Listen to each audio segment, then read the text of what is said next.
In 5, 4, 3, 2, 1, incoming!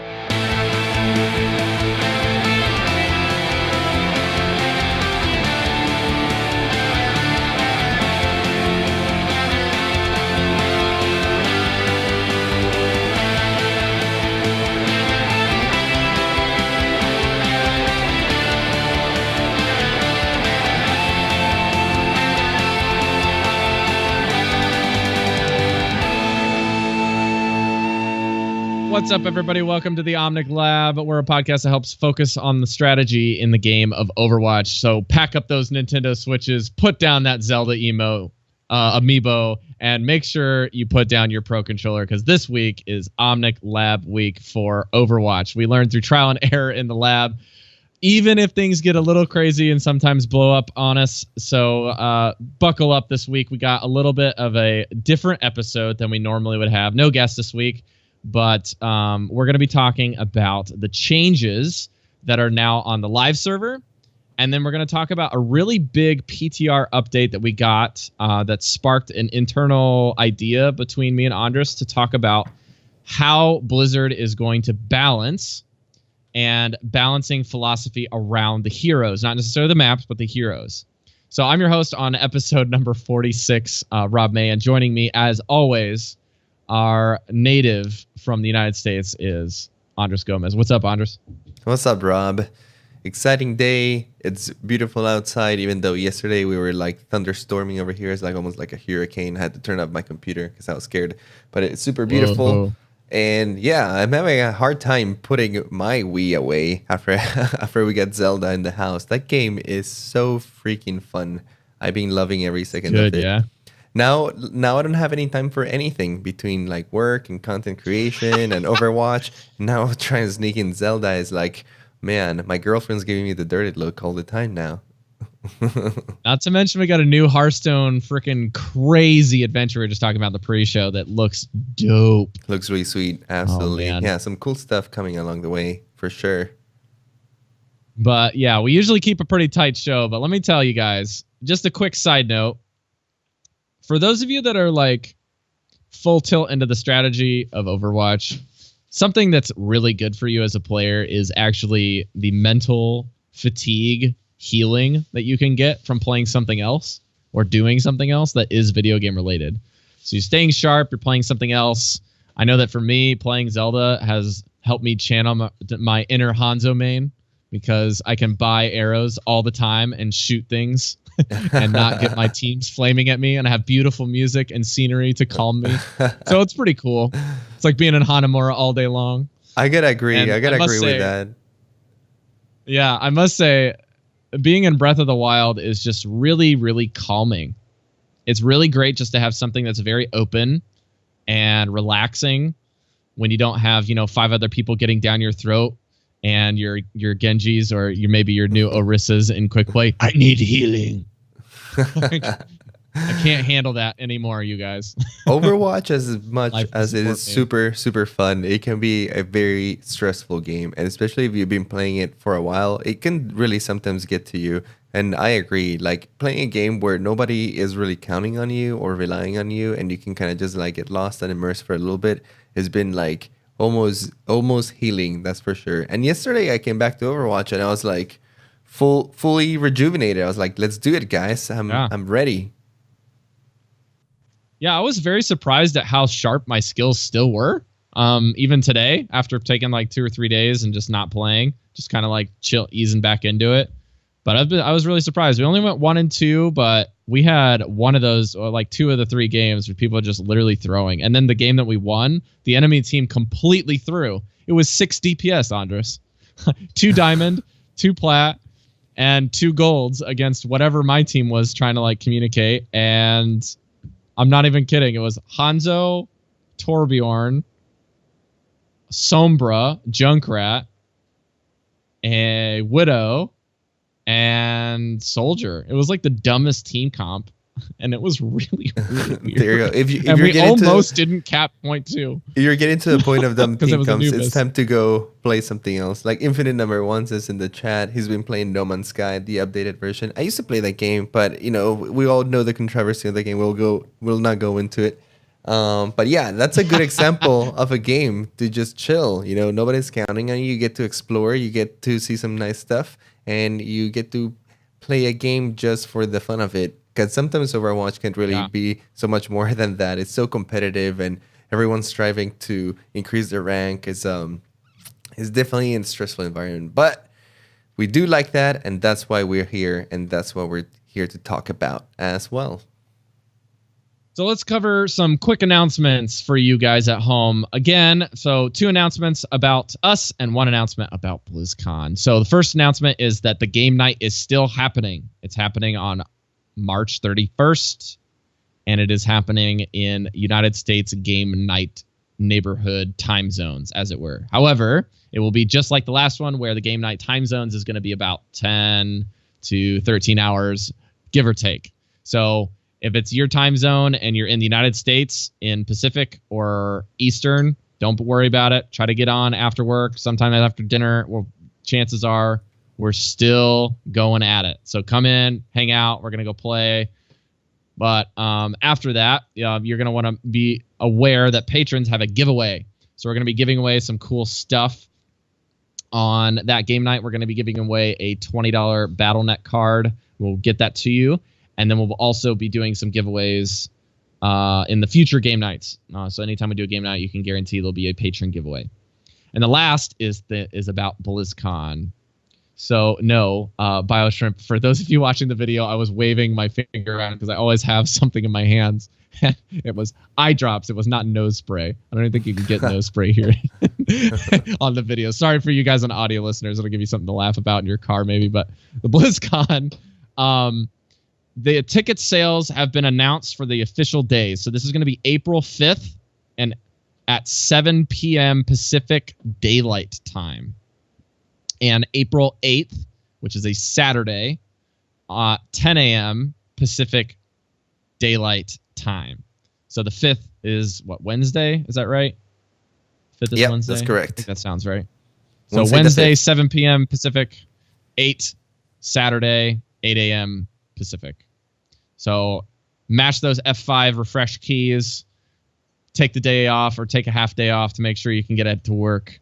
But good luck to all of you. May the odds ever be in your favor. Because, man, ticket sales sell out quick for BlizzCon. Andres, did you want to mention a quick update from Omnic Lab and BlizzCon here? Yeah, absolutely. So far, thanks to all of you guys' support and all you guys, believing in us, I think we might be able to make it to BlizzCon. Thanks to the patron support that we've getting lately, I think we have enough to afford it and make it over there. Try to get some juicy interviews, some groundwork over there, get you guys the insight, and also network and expand or network here at Omnic Lab. Hopefully enhance our reach, be able to get better guests for you guys, and just continue improving the overall show. But we're super excited. It's been like a lifelong dream since I was like 14 years old, playing Warcraft 3 to go to BlizzCon. So I'm super, super excited about this. And if everything keeps going right, we'll be there. I know that Rob has been making some financial calculations over there because for him it's a lot more expensive since he is in Japan and has to take a lot of days off from his teaching job to be able to make it over here. But if we get with the continued support, maybe just tell a little more, I think that Rob might be able to make it as well over there. So super exciting stuff. Really close, and guys. Yeah, if you guys are going to be there, let us know because we would love to meet you and hang out with you guys over there. Yeah, right now it's super cutting it close. We got a great listener. A shout out to Ed Marrow for reaching out, for getting Andres some sweet housing and talking with me about trying to get some housing as well. That is going to be removing a good chunk, and that is one of the big tipping points for us to go for one of the big tipping points for me to go. It's easier for Andres when your plane ticket doesn't cost triple what it normally costs to come from the other country. But anyways, we'll stop talking about BlizzCon because we want you guys to go. If you're able to go, please go. It's a great experience. I've got the virtual ticket twice or once, and even the virtual ticket was amazing. And they're shuffling things up quite a bit this year without the competition. So I think there's going to be a lot more player interaction with more of the devs and less of the humongous tournaments going on all day, every day, even leading up to BlizzCon. So I'm excited to see what they do for Overwatch for sure. But without further ado, let's get into the main discussion for balance philosophy, because the balance philosophy discussion is a precipitant idea that we gained from looking at what Blizzard is doing with Lucio currently on the PTR. So again, we don't have any of these changes are not promised to hitting live, but let's have Andres run through what they're going to do with Lucio, and then I'll kick us off into the design philosophy discussion after we talk about what we think. Sure. So Andres, why don't you take us away here? Lucio is getting a pretty wide overhaul, and this is something that they've been doing to a couple of heroes. They did it to Symmetra, they did it to Bastion, they slightly did it to Diva too with the defense matrix. Yep. And normally this is kind of unheard of in games, right? Like releasing a game and doing a complete overhaul of a class. Or it's like if in World of Warcraft, they're like, hey, you know what? We just don't like the hunters, so we're just going to change them completely from the ground up on how they actually work and change a bunch of their abilities and stuff. Just kind of crazy, especially for a game. When they released the game, they talk about how they liked where each hero was and stuff. But as the game has evolved and everyone has learned how to play the game a little better, and they have seen how people play the game a little more, they have been quite aggressive in some of their changes. And Lucio is kind of getting a little bit of that treatment. So just to run you guys through some of those changes, his primary fire, the missile speed is now 50 or 50. I don't know what that means, but it was basically increased. Just speed. Yeah, it was basically it's a 25% increase to the speed. So slight speed increase over there. The alternate fire now considers vertical orientation for the knockback, which I think is a huge change. Now, if people are above you or below you, the pushback will not only happen parallel to the ground, but you can actually push them upwards or downwards. It's going to be like a 360 knockback, which is just kind of nice. Allows you to play with the physics a little more intuitively and cause some havoc from below. The song crossfade down from 10 meters is now, it was before 30 meters, now it's 10 meters, which is a huge decrease. Basically, it means that Lucio is gonna have to be pretty much adjacent to whoever he wants to heal or speed boost within a Mei ult, basically. Yeah, exactly. Before, you could kind of be in the middle of the point or in the middle of your team and kind of spread around and still be good. Now, if you really want to cause that effect, you're gonna have to be right up in their grill. I mean, not super right in their grill, but like pretty close to them. Also, the healing song was increased 50%. And if you amp it up, it can be tripled, basically to 150% increase, which is huge. Especially since he had been nerfed in his song so much in the past. Yeah, his song was actually quite weak nowadays. And I think that they realized that the range of the song might be what's the real problem rather than the amount, because it allows Lucio to heal you for great amounts while keeping himself way out of danger and still influencing a large portion of your other team. With this change, it basically says, hey, now you have to be right next to them, but you can heal them for a lot if needed be. You can even top off a tank, which is something that you couldn't do before or with the change that we have right now. And granted, these are all experimental changes, right? These have not been released. They're still trying all these out. One that really stuck out with me was the wall ride. The new passive gives you a 30% speed boost while wall riding. And the sound barrier was decreased from range as well, down to 20 meters from 30 meters. So a lot of his effective range was decreased, and his speed is being increased. So basically, it allows you to reach your teammates faster if you wall ride. It's super incentivizing wall rides as one of the primary sources of movement for Lucio. Also, to top it all off, if you jump off the walls while wall riding, you get a slight speed boost And if you know anything about bunny hopping, how they call it, where you can keep your momentum while jumping and going to other walls, you can really get to places really, really fast with Lucio nowadays. I think I saw a video from Eichenwald where he reaches from the point B or the second point to point A in like 5 seconds, jumping like through all these walls thanks to his new speed boost. What do you think about all these changes, Rob? Oh, there are things to have to digest here.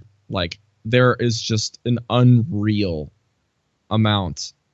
Like, sorry, we have like a big situation in Discord. I had to like ban somebody while we're live recording this. This is just like, okay. So for example, people like DSP Stanky, who play hyper aggressive Lucio play, even they will have to adjust how they play. Like, everyone has to change how you play Lucio because the vicinity is different. So I actually went into a game in Ilios and custom with some of our patrons, and one of the guys that I play with from England, who is a Lucio main. He's got over 150 hours on Lucio, like plays a lot of Lucio. He's mapped basically everything you can do with Lucio to your mouse, like almost, except for movement. He's got the jump, he's got everything. But you can, the tower on the well, on the very far right or left side, depending on which spawn you come out of, is that very far tower that has two little high ground spots you can park up. And then there's the knock out of the map area.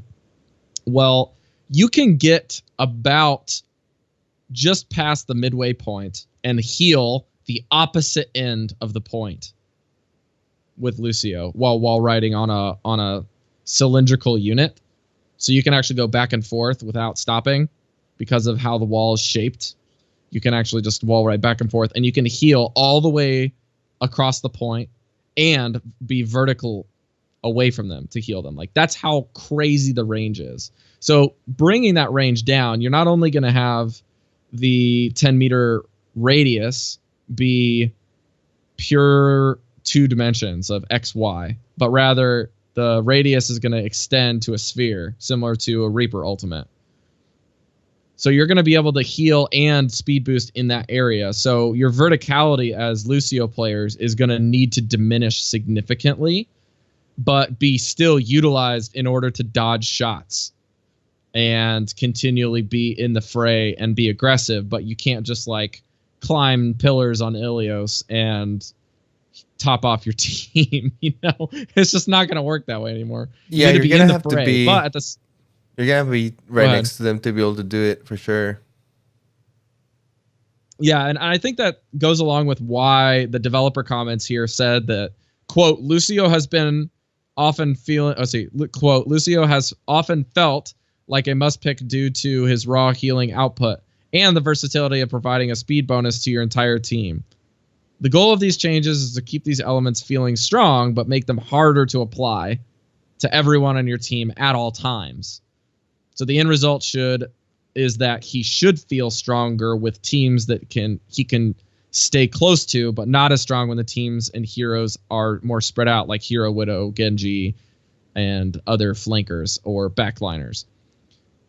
The other things he says is much of Lucio's character power was tied to large passive auras that caused other elements of his kit to be weak over time in an attempt to balance. Now the auras can be more focused and potent and will allow him to be much stronger and allow him just to be more in an active role, aka be in the midst. Yeah. So that's just what the developer's saying there. But Andres, go ahead. What do you think here? It's really interesting what he has to say, though, because they have acknowledged that the way that Lucio was designed was giving them some design headaches, for example. Because I think that by design, Lucio was made with a low skill floor, meaning that even if you didn't know much about the game, or you were not necessarily like doing what you needed to do at the moment, Lucio's design was a little more lenient in the sense that as long as one of your songs is on and your teammates are relatively around you, you would be providing some value. It's not like a hero like Widowmaker, where if you're not hitting your shots, you're definitely not adding anything to your team, right? Aside from maybe your ultimate every once in a while. But if you're not hitting your shots, you're not getting your ultimate either way. Anyway, but Lucy, on the other hand, he provides kind of like a large spam. It provides healing and speed boost, and it's relatively easy to support your allies like that. Easy to pick up. Yeah, exactly. With this change, they're basically increasing that skill floor, making it so that the player who plays Lucio, if he wants to take full advantage of it, one has to stay close to his team, or at least his team has to stay close to him. So he has to make sure he's not wall riding off into, like you said, into the top of Ilio's freaking windmill while everyone's like battling below. Because if he does, now he's not gonna provide any value to the rest of the team.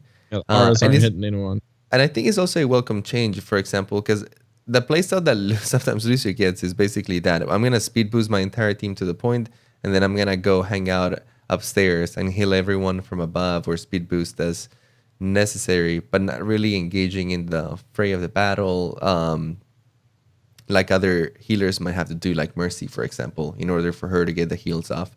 So I welcome the change for one, but it's just interesting to see how they're revamping all of these heroes and changing them slightly. Definitely it's a welcome change to me. Do you like the change as far as Lucio goes? I feel like the changes here are going to be almost as similar to us getting a completely new hero, honestly, because we know that speed is really good. We know that amp it up healing is going to be really strong, but you have the high risk of being within the fray. So you're going to need to have a really mobile team that's going to be able to protect you. However, the most important thing besides those like other changes is the very slight change that I think a lot of people are overlooking, which is the missile speed. 25% increase on how fast the little 4-shot burst coming out of that rifle is actually pretty big, I think. I want to go run this on the test on the PTR to make sure that I can back this up later. So take this with a grain of salt, but you can be a lot more aggressive on Lucio now. I feel like you don't do a whole lot of damage, but the fact that those are going out faster means it's going to be more difficult for the enemy team to dodge them, especially if you're able to speed in and out of how far away you are from the team and running that spam. The spam's not only moving faster, but you're moving faster and closing gaps and making the total distance that they have to travel shorter. So Lucios are going to be able to do a lot of extra damage to barriers, to DPS, to duels, stuff like that. And then the knockback, like you were saying, Andres, you can do some nuts stuff with this, right? Like you can get below people and wall ride up a wall to floor 2 and boop them vertically and like at a 45-degree angle to get some more trajectory off of them. But at the same time, it nerfs the, climb up to the top of Ilios, drop down and boop 6 people into the well. You can't do that as easily anymore just by pointing your gun at the ground. It doesn't work because of the verticality now. But I think it's really cool. I love the direction, and that's a perfect segue into our discussion, right?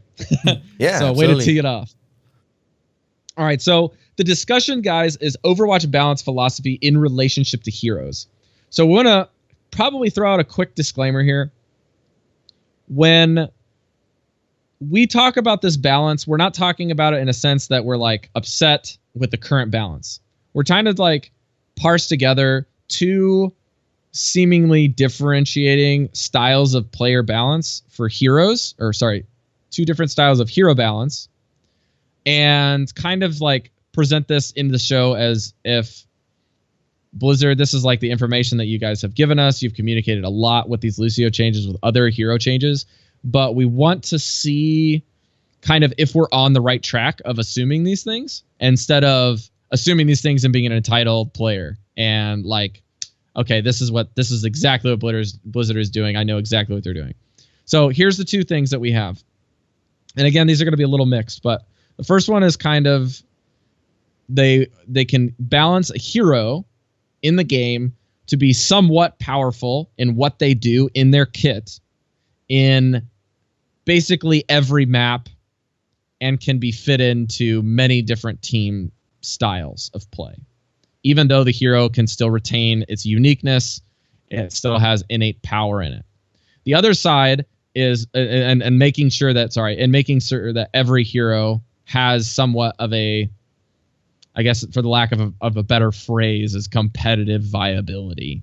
I know that's such a loosely thrown out word, or phrase. But the other is that they can balance heroes based on the innate high power of some heroes to have some more niche picks or niche rolled heroes to retain the maximum, I guess, soul or overarching design around the hero to reflect them instead of, and the niche that they fill instead of kind of the overarching game. As like a good example of this would be like making sure that Sombra is good in general and also really good at what she's supposed to do in her niche, and Bastion, who they kind of try to do the same thing. So they're trying to bring those characters in line with more of a general broad brush, like in most team comps, it's still okay to pick this, even though it's a little bit different.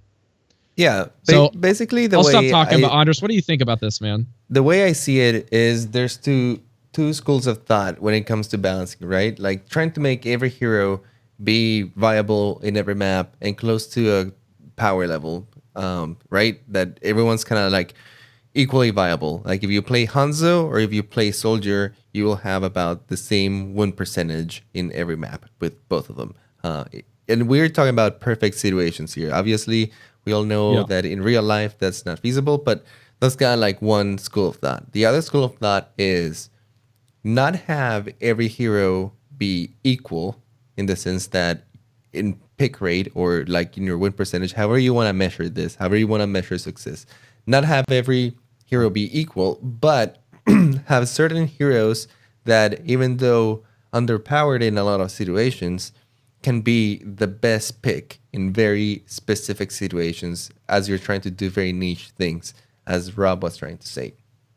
And I think that it's really hard to describe this. Blizzard has given us some communication in regards to how they approach their philosophy. And the way I have interpreted it, the way I see them doing things, is that they don't really believe that every hero is going to be equally viable as every other hero in every scenario. They just have realized that it's not possible. And I think that they have even embraced that fact. And in fact, I think that certain heroes, for example, Reinhardt or for example, Soldier, are there and they're meant to fill a very specific, well-rounded general role that they might not make another hero for later on. For example, Soldier is your mid-range to long-range, constant burst character that can provide healing and can get around to places quite easily. He's like your all-around. Basically, I feel like DPS. Soldier's kind of like the middle of the pack. He's not incredibly strong at like one thing, but he's just very well-rounded. Can take battles pretty much at any range. Can help your team and stuff like that. And there might not be another hero from here on in the future that does exactly that or in the way that he does it. Like pretty much that's it. If you want to play the balanced guy, you pick Soldier from here on to the end of times. But then we have a character like Sombra, for example, which is very, very specific in what she does. She counters a lot of heroes in a very interesting way, not necessarily by killing them, but by disabling what they can do. And it can be really strong on characters, for example, like Reinhardt, which rely on some of their abilities to really keep things going. Killing a Reinhardt is rather hard, especially if they're playing the right way.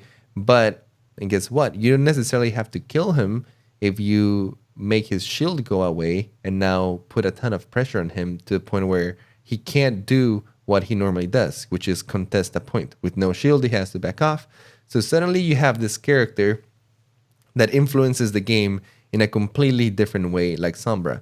But she might not be the best person in every situation, because if the enemy team is not really relying on their hard abilities, but is more relying on their hard aim or their Genji, which is like super super skillful, and suddenly your Sombra is having a hard time hacking him or providing value with her hack, she might feel like she's a lot weaker than a character like Soldier.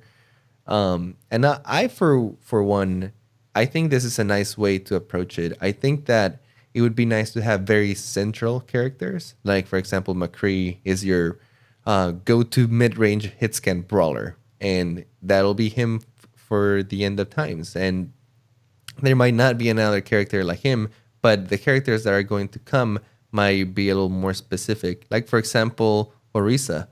Orisa is a great example of like parallel design. How do we get a character like Reinhardt, but that can influence the battle from a distance, right? And that's what we might start getting more characters with. What do you think about that? Those thoughts, Rob? Personally, I feel like this isn't a knock on what Blizzard's doing, but personally, I feel like they kind of are doing it one way, like you're saying, and like, guys, it's fine. Not every hero needs to be, always picked. Similar to like Hearthstone game balance. Like, guys, this guard is a joke. Like, it's okay to have non-competitive cards.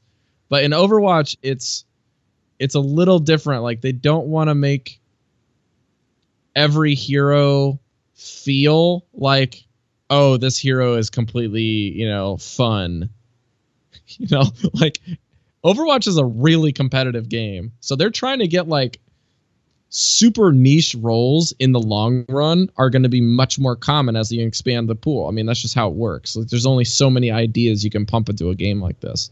Granted, it's quite a lot of ideas, but you can't have everything like in League of Legends, for example. You still, on a 5-on-5 match, you still don't have, much more than the limited pool that they are allowed, even with bans.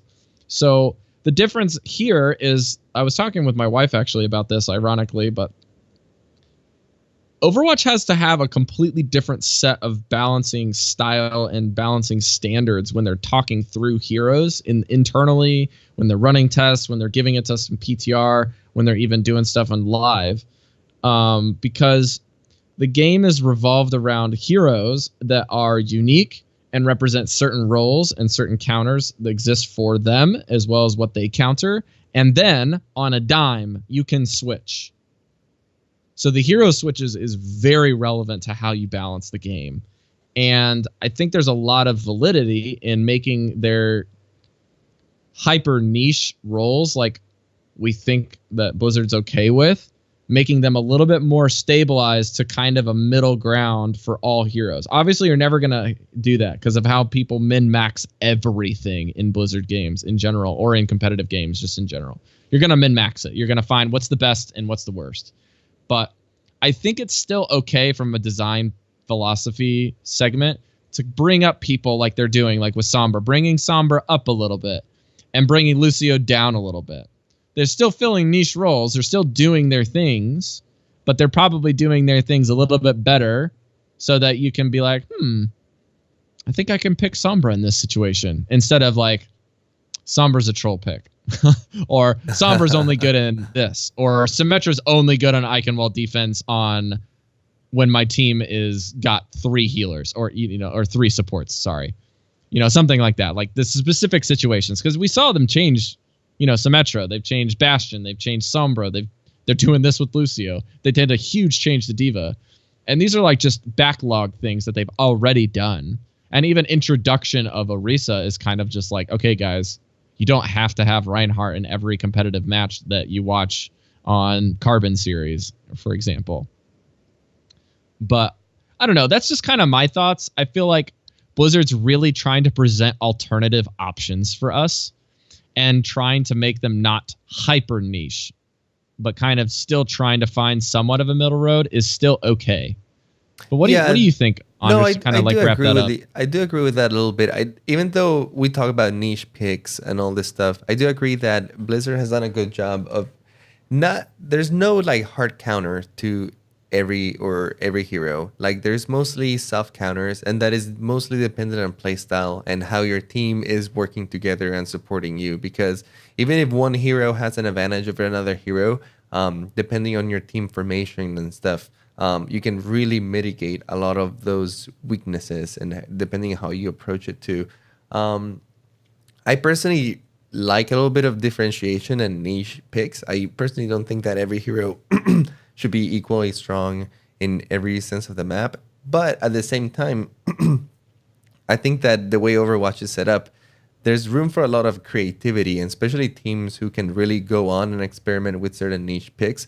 Like we've seen it in some of the pro play where somebody will come out with a Sombra and do some amazing things. And you're like, wow, the way that they're playing this team formation and this comp makes that Sombra really shines. And sometimes that kind of creative play can really catch teams off guard. For example, when you're not used to fighting a Hanzo, or you're not used to fighting a really strong Bastion that has a big team support, well, you don't know how to react half of the time, so you get kind of cut with your pants down, and there's a lot of ingenuity that could go into this sort of thing.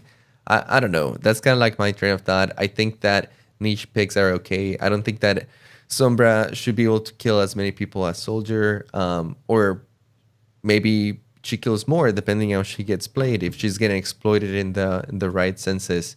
But that's just kind of my train of thought. I do want to say that I love the developer updates when they come in and they explain their design philosophy behind some of these balance changes. Because one thing is to see kind of like the changes that they're doing and kind of making your own questions about him and interpreting how you want him. But it's really nice getting behind their mind and being able to see what they think, how they approach balance. Because I'm pretty sure that the discussions they must have in that balance table are pretty interesting. Weighing in all these numbers, weighing in the different ranks and how people play these heroes differently, because it's not the same having a bronze player play Sombra as having a master player play Sombra, right? They're going to be interacting with a hero a lot differently.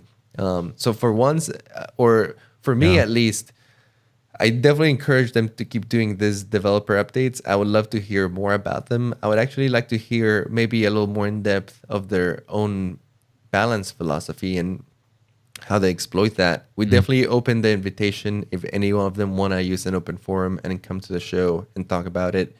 We are super open to these things. And we also want to open the discussion to the community, to you guys, everybody here in chat, everybody who will listen to the show on iTunes. What do you guys think of their balance change? And we want to open a constructive kind of like criticism, right? We want to know what you think about them, what do you think the game should be, not a Blizzard Genji is overpowered, nerf him, he kills me all the time kind of thing.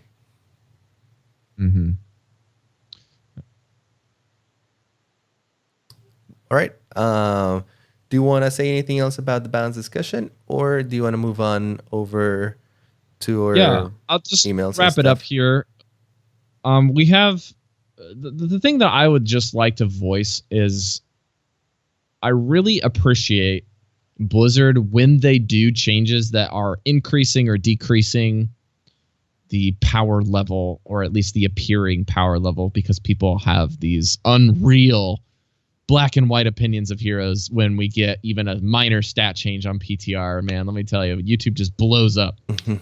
People just feel like they know what's going to happen to the meta or the hero. But besides that, I really appreciate that when they balance a hero, or change a hero, I should say, not balance, when they change a hero, that everything still feels stylistically the same.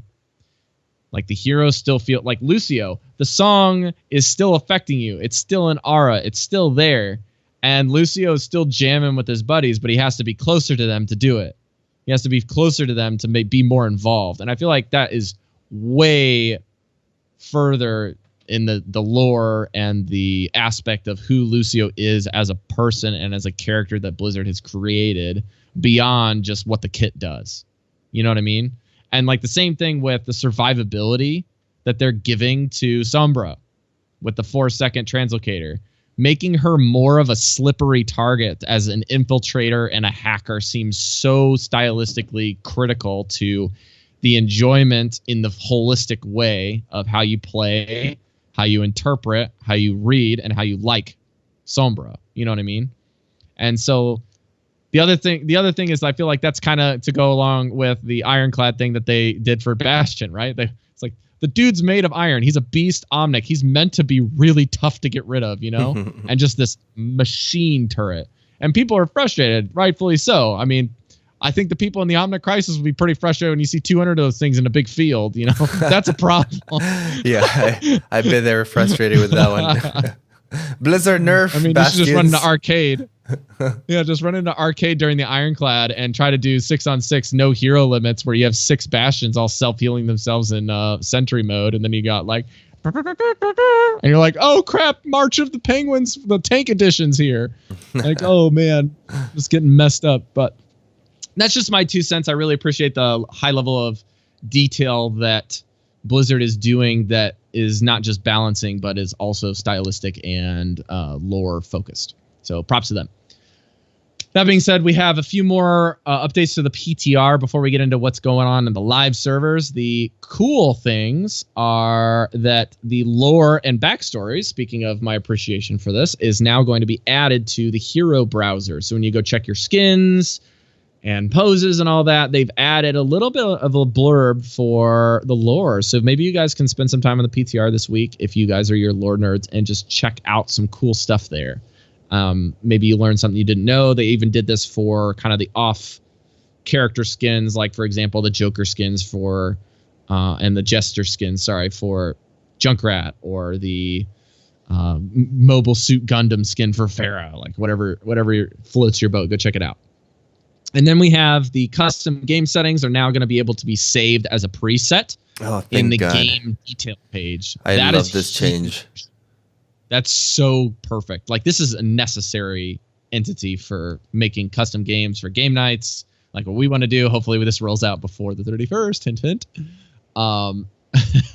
for our game night. And then the other thing is that Eichenwald is going to have a new extra route on the right side for attackers, the left side for defenders, on the point 1. So this is for the capture point. It's just like a little alcove in that right room. Instead of going in the little L bracket, like underneath the bridge, you can kind of go under and out. There is a small route into that room from the right side outside. It's kind of hard to describe in an audio portion, but I think you guys will go check it out on the PTR. It's a really interesting kind of flanking route that they're adding, and it's still narrow. Junkrat can still kind of station in there, or Symmetra, and still get a lot of value from it, but it just basically means you have to split your attention from 2 chokes, which is really helpful because that choke is a nightmare sometimes. Let's see here. Okay, the last thing is tiebreakers. Andres, why don't you talk about the tiebreakers? What's the change here? Got some cool stuff coming. Yeah, now with the tiebreakers is very interesting. You now gain a percentage of how much you cap the point. So it now takes into account how far you've carried the payload or how much you've capped of the thing. And draws only occur when both teams fail to not cap even 1% of the point. So basically not move the payload at all, or you don't capture like the point at all. That's the only time where there will be a draw, which is kind of very interesting. It's a completely new change. I think they are kind of tired with the draws. They don't think they're very anticlimactic, and I kind of agree with that. It's better to just, hey, who won? Because even if you did a little bit better than the team, you sometimes feel robbed because you played the entire game and now you just ended up in a draw, even though you feel like you performed better than the other team. So I think that this change helps differentiate that a little bit more, and I, for one, welcome it. It's kind of cool. If you guys haven't tried it out, check it out on the PTR. Yeah, this will reduce draws even more, which is great. And this applies to hybrid maps, guys. So point 1, point 2 on 2 capture point assault maps, and also to maps like Eichenwald and Numbani that have, and Kings Row that are hybrid maps. So look for that. Let's move on to what we got coming for, or actually what just rolled out today. As the official live server. So Orisa is live, coming in hot from Numbani, folks. She's here. She is on the quick play for live servers for 1 week before they release the Kraken for competitive. But Orisa is... I wanted to talk about this real quick just for our console bros and gals before I get nailed. Omnics, you guys on console, geez. This is a really great change for giving a pseudo PTR to console. Console did not even get a chance to mess with Orisa yet. And they are not giving her out for a week, which is excellent for you guys on console to actually play Orisa before you think about running her in comp. Or even just running into the comp and just be like, oh my gosh, this guy is playing Orisa the first day she's available, and we just got her today. Come on. Like, there's no way this is going to be good for our Hilo, et cetera, et cetera. So this is just a good change, I think, in the long term, and it saves Blizzard a little bit of the extra funding for rolling out changes on the regular, because they have to pay an exorbitant amount of money to run out every patch for consoles because of the licensing agreements and all the loopholes and stuff. But speaking of console stuff, you guys have been under the Bastion dictatorship for far too long with this ironclad business. I've heard of some of my console people being like, I didn't place in Diamond or above. I don't have to worry about Decay. I'm just going to wait until they change Bastion. So Bastion finally got his change. The Ironclad's down to 20% for you guys console. So I wish I had a sounder for that where people are just like, yeah, because that's just like all the console people right now. Andres, what do you think about that? I agree. Poor console players. They finally get the nerf on the Bastion. And I like the change that they're not releasing Orisa for competitive right away, but they're leaving them a week to play with her and then kind of like going to comp, because I think it would be too much of a change. All these new changes in the patch are super welcome. I'm still trying it out. The one that sticks out the most to me is definitely the Ana. I was playing her last night, and I can definitely tell that her damage has been toned down a little bit. If you guys haven't had a chance to try out Ana, you can definitely feel this, and I think this will have a ripple effect over in the meta, because I was trying to hit Pharahs, I was trying to hit Tracers, and I could tell that I was missing that extra little oomph of damage. It wasn't quite the same, and it made me focus more on my team, and then only when I had like a really good chance to sneak in a little extra damage, I would do it. The grenade and your healing is still equally effective, even against the enemy team. If you land a well-placed grenade, that thing is still super, super lethal and super effective. Same with your sleep dart. You can still land clutch sleep darts. So her utility itself hasn't decreased as much, but the incentive to be offensive is definitely not there as much anymore. And if you go too offensive, you can definitely tell that she is not living up to that anymore. And you feel more effective and more efficient just, focusing on your team and healing your team. So I think that this will definitely disincentivize Anas from being too offensive and more of the support they've always meant to be. I really like the change. Yeah, we were talking about this in the pre-show, but man, I didn't realize how much damage you could do on two-shotting any 200 health hero. Because if you think about it, 80 a shot is 160. Damage in 2 shots from Ana. So if someone takes 40 damage of chip damage at any point during a fight and you get 2 shots on them, they're dead. But in this change, you have to take 80 points of chip damage or collateral, however you want to look at it, before you can do 2 shots. Or you just have to hit 3 shots with Ana to do relatively the same amount of damage with very little chip damage. Like, it's a lot of time to commit to doing more than 2 shots on an enemy. And like Andres said, killing Zenyatta's and killing them Mercies and those Pharahs is just not coming easy anymore. I still got a couple duels that paid off, but man, they're long fought, and you turn around, your tanks are critical, and you're like panic mode, Yeah, absolutely. So you really need to. I like how they did revert the changes for the grenade, because I definitely noticed how you have to be much more strategic with how you use it. You have to be much more calculated with trying to make sure that you're getting the max value of getting the super purple damage against the enemies, and also like somehow trying to get a couple of the damage amp on your Roadhog, for example, so he can get the bonus of the self heal, or near your soldiers so you can AoE heal a bunch of people really fast, or your Lucio, stuff like that. But moving forward, we have lots of other changes, but again, we talked about most of these, which is like the Junkrat things went out, so you can't hurt himself. Sombra's hacks, you can actually see through walls as teammates, not just Sombra, so this is actually a pretty big change. The translocator is changed to 4 seconds, which was 6, and the voiceover change for her is changed. Winston, again, got the bubble reduction, so it starts... Zarya's barriers now don't block knockbacks. Yeah, they block knockbacks if they don't block non-penetrating. The knockback. Yeah, like they don't block any Winston knockback hits anymore. You, yeah, something like that. This is like one of the most complex things. Just play the bubbles and don't expect to get like protection from getting knocked off the map. That's the cliff notes. Then Zenyatta has the alternate fire recovery from your spam. It gets down to almost half a second, down to 1.6, and then you got the orb of destruction, no weapon spread. And man, no weapon spread on Zenyatta, and being able to spam more quickly with your right click on PC or your alternate fire on console.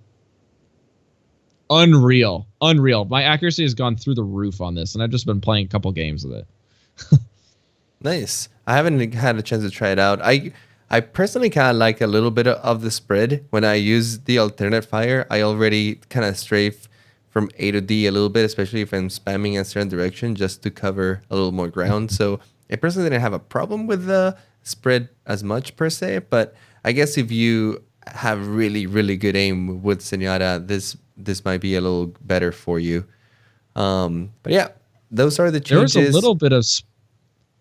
The spread actually was on the primary fire too. There's a very slight spread if you just like hold down the click. Oh, so interesting. The spread is going to be more accurate. I don't know about that one. On the primary fire, definitely no spread, please. But I don't mind the little spread on the other one. It's kind of like McCree, because the fan of the hammer is the bullets are so thin. Like a slight little spread is kind of nice sometimes. Not too much spread, but just a little bit, just so you can cover a little more ground. It helps. Kind of same principle, but yeah, those are the changes. Check it out, guys. Let us know what you think about them. We have a little bit of time left in the episode, so I didn't want to jump on some questions real quick over here.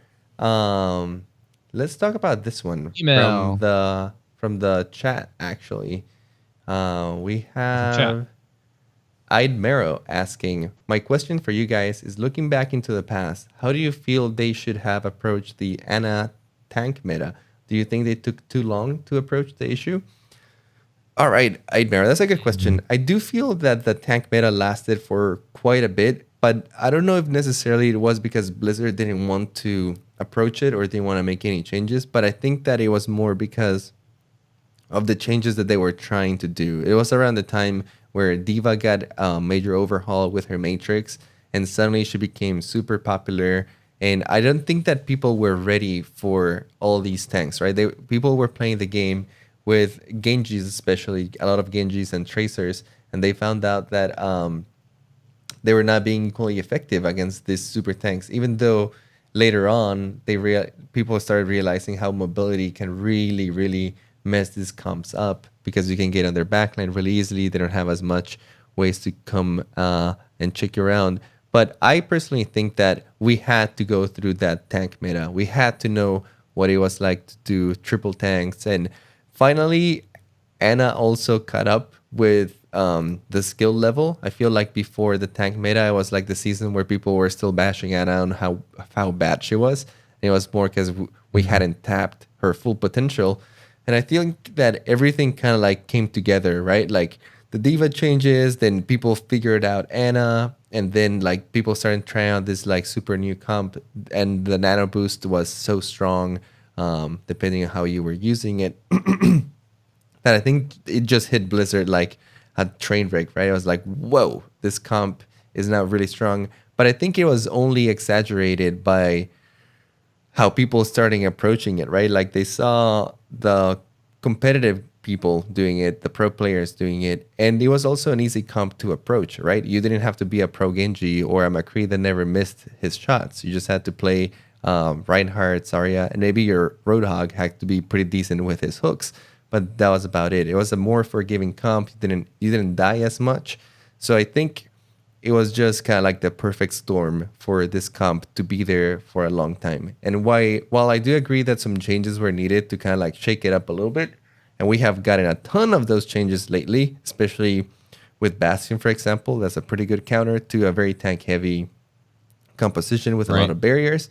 But I think it was more of the times. We just had to go through that, and yeah, it was just the perfect storm for it. I think that if Blizzard had like knee-jerk reacted to that sort of comp, it might have like upset the balance even more. And I personally think that there should be room for a triple tank composition. You should be able to pick 3 tanks, and if your composition is solid and you have a purpose for it and you're playing the game around it, you should be able to win on occasion. Now, we don't want that to be every single game in Overwatch, because obviously we have a lot of other fun characters, but I personally think that there's room for that kind of thing. Would you like to add anything, Rob? I think you covered most of it, to be honest. Like I agree. I don't think that, I mean, at large, I'm in more of the camp for changes, even with the Bastion changes that I felt were a little busted, or even just like the big outcry that people had about Ana and nerfing the damage and the grenade. I just feel like I'm more in the camp of like, if it's on PTR, I'll test it, I'll talk to them about it, share my opinion, and move on. And if they think that this is what's going to happen and it gets shipped alive and we have to play it, I mean, you got to, if you want to be the best, you have to adjust with the best, and you got to play the best you can. So with what the tools you got, that's just my thing. I know it's probably not the most popular opinion, but it's like, hey, my character got nerfed, and either I'm going to have to step it up, play a different character, or quit the game. You know, like I'm not going to play Overwatch. I'm just going to have to adjust. You know? But I do think that the most important thing you said was that the result of the triple tank meta is that people are becoming more open to different comps, like than 2-2-2, which is what we saw over and over again. And like having 3 tanks now is like, that's fine. It's like people aren't just like, oh, if we have 3 tanks, they're just going to pick Reaper and we lose. You know, it's like now Reaper's like the most underplayed hero in the game. And yeah, even with the triple tank, Reaper needs a little love. That's for sure. I'm surprised they haven't made any changes at all to Reaper. Maybe they have a different perception. I wonder if they're just stuck on what to do. Yeah, I feel like Reaper would be really interesting on what to do. And the only solution I've heard that people are like, give Reapers Wraith form the ability to cancel. I think that would be like, a little too much. That's the solution. I was like, that's the solution though? Like a little bit more of a dueling outplay one-on-one for Reaper is going to make him more viable. I don't know. I think that would be a great I don't know boost for that. him though. Like almost too much. Being able to control when you come out of Wraith form, like you could do so much stuff. I agree it would be a little much, but at the same time, like, I don't think that there's a whole lot of good solutions that I can even just think of, you know, off the top of my head for Reaper. But yeah, anyways, yeah, that's a discussion for a different day. More questions. Yeah. So cool. We got an email. Let's do one more. Let's do an email. One from the Discord. Which one do you want? Actually, let's leave the email for next episode because the email is no longer, and this one I can answer real quick. This one was posted a while ago in our Discord in our question section, but I thought that it could be useful for other people out there who might have the same question or who are looking to do these things. But he says, can you comment on an in-app and Discord for chat in the game? Is the choice of one over the other purely situational, example based on what your group tends to use, or are there other pros or cons in your experience? Context, new Discord user who can see both working well.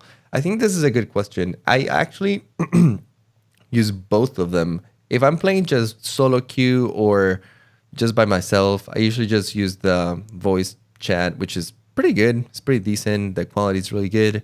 And most people tend to use it when they're solo queuing, which is kind of nice, at least around my rank. But if I'm playing with my friends or with the team, my team itself, I usually go on Discord and we just all jump into a voice channel. We're all there, especially if it's just like 4 people too. We'll just jump into the Discord. And the way I have set it up is that my push to talk key in Overwatch is the same key in Discord for push to mute. So basically, I can be in both chats at the same time, in the in-game voice chat and on Discord. And whenever I push my push to talk key, it mutes Discord and I'm able to talk to other teammates that are not in my team necessarily and keep communications open in both. And you might be like, well, why don't you just all join voice chat? Well, you can't really trash talk your teammates if you're all in the team chat, you know what I mean? No, I'm just kidding. We don't trash talk anyone. But it does allow you to kind of keep your conversation going if you're just hanging out with friends and you have your own conversation and not necessarily have like 2 strangers kind of like in the middle of it. And then when you need to talk to the strangers, like, hey man, we're about to use our ultimate, you can do it without speaking all over the place and doubling yourself and stuff. So I think it's a nice little compromise there, and you can keep them both running. You can be in your team, you can be in voice chat. It's kind of handy. I tend to use it. Do you use that too, Rob? I don't ever use Discord unless it's for game nights or full 6. Gotcha. I only ever use in-game, but I've not used push to talk since like I stopped using it even midway through playing League of Legends because I cannot handle having another finger to press something. Like, I already have enough problems trying to play the game. I can't really hit another button. Maybe I'm just turning old, but I feel you there. Push to talk is hard. It took me a while to get used to it. I'll agree. And sometimes I get spoiled because I'll be on Discord and where I don't have to use push to talk, and then I'll forget that I have to use push to talk. So I'll say like a full sentence and then realize nobody heard me. Yeah, I know that there are a lot of other people that agree with me, but for me personally, I feel like as a support player, I do a lot of shot calling on my teams, even if it's not welcome. And I don't know. I try not to talk the whole game for sure, but I feel like giving out that needless information or the needful information and having one button restricts my voice from being willing to give out that information more. Whereas most of the time it's like open forum when I'm playing like Mercy or Ana. It's like, hey, Genji here, Mercy here, so and so, widow, stuff like that. You can say it faster and not have to worry about extra key presses on and off. But that also goes hand in hand with people that are not like me and don't have a very nice podcasting microphone and a quiet apartment. So if you have loud things in the background, open mic, and non-push to talk is a problem. So you guys got to be respectful to those that you play with.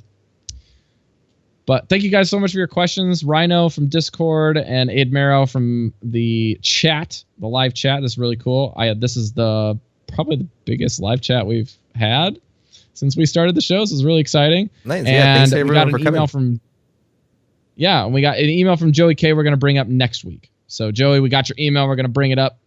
I think we even pushed it 2 weeks because of the Going Deep episode last week, but we're going to try to get it to you. Okay. Special thanks to those of you guys on iTunes that gave us some reviews. We got Sir Kaz from Sweden and Dobitron. I think that sounds right. Dobitron from USA. Thank you guys so much for your 5-star iTunes reviews. It means a lot to review the show. There, it gives us tons of vision and exposure for people when they search for Overwatch or search for Omnic Lab. I also put in a reference link for you guys. I came across this today. Andres, you're going to want to take a look at this. I don't think you even know I put this in the show notes. There is a video out by Gaijin Goomba. Gaijin means foreigner in Japanese, who works for the Game Theorist channel and has his own channel as well with a bunch of Overwatch theories. And I came across his alternate channel, but he did an Orisa Origins video. So this is linking Orisa to a very particular spot within Africa, to a specific like country in Africa. Oh, interesting. And also like talking about the mask and the lore and the creation behind the design of Orisa and the roots within the African culture. It's very cool. So I'm going to go binge watch like all of his alternate channel, because I didn't know he had a second channel outside of just the little stuff he did for game theory. But he's a great YouTuber content wise, that he does a little bit of a different take on Overwatch and lots of other content. So please go check him out. Nice. That sounds like really fun. Yeah, I'll definitely check it out. Absolutely. So let's take a quick second and thank our sponsors. We have official sponsors of the show are those of you guys at the diamond level on our Patreon. So if you go over to patreon.com/OmnicLab, we are 100%.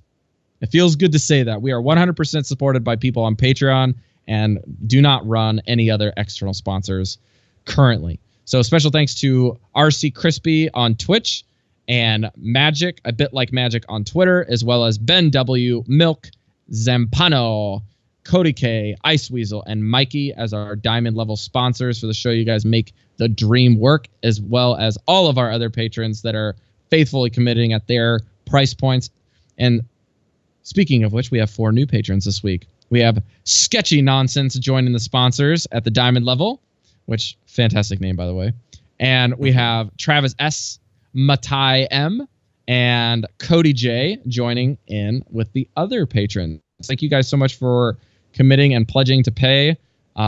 Just a little tip to say thank you to the show. That's basically all Patreon is. It's like, hey, I like what you guys are doing. Every show I commit to give you X because I like it. And thank you.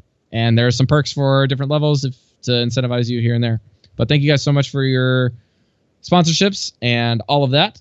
That's it for episode number 46. But if you guys want to come hang out with us, you can come to our Twitch and submit questions that way. You can submit questions to our Discord. Our Discord community is the best in the business. Just unbelievable community. It's been growing every day, and the community is continually never ceasing to amaze both Andres and I, and how active you guys are and faithful to grouping up with people of like-mindedness.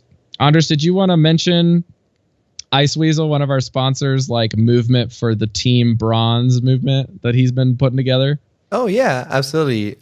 He actually reached out to me recently. And one of our patrons and Discord members, Ice Weasel, is trying to put together a bronze team. Some people that are near bronze and want to just team up, play in a 6-stack, learn a little more, and, you know, maybe do some cool strategies, play the game with friends, and, you know, try out some stuff that you don't necessarily can do if you're not in a team. He's trying to put that together. So if you are interested in that, make sure you hit up our Discord, and you can hit him up, or you can ask me or Rob. We'll connect you guys with them. But yeah, he's trying to put that team together. So there you go, guys. Bronze team. Looks like they're having 2 teams currently, even, because they've been opening up the Team Bronze to not just PC players. They're trying to put some of the console people and bring them in too. So just PM Ice Weasel in our Discord if you guys want to get involved, or message the mods and admin and that are in the know, and they'll help you out. Or Ice Weasel is one of the diamond patrons on the label there. If you guys join the Discord and you are a patron, find a mod, find an admin, find me, find Andres. We'll hook you up with your exclusive role and exclusive channel options to go chat and hang out with people. Thank you guys so much for joining us on episode number 46. It's been great. You can find me on Twitter at NotRob, and my Hearthstone podcast at VelensChosen.com. You can find Andres on Twitter at iPlayGames. That's IPLAIGAMES. And you can see us streaming on Wednesday mornings, usually around 9:30 a.m. now Eastern Daylight Time, which is great for me because I get another hour of sleep. Woo-woo. And Andres gets another half hour of sleep, basically. So it's been good for us with the Japan time zones. Thanks again. Guys, don't be a lab rat, be a scientist. We'll see y'all next week. Adios. I have nothing more to teach you. The rest you must learn for yourself.